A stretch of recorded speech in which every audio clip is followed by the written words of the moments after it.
شريتك العقروب ويمرشح للغرام ليش بعد.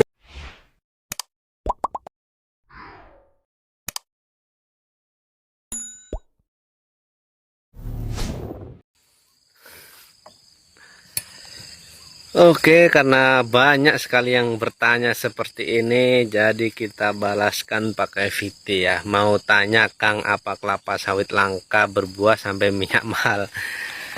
Sebenarnya kalau untuk kelapa sawit itu tidak pernah langka, buahnya selalu ada. Nggak pernah sih. Nah,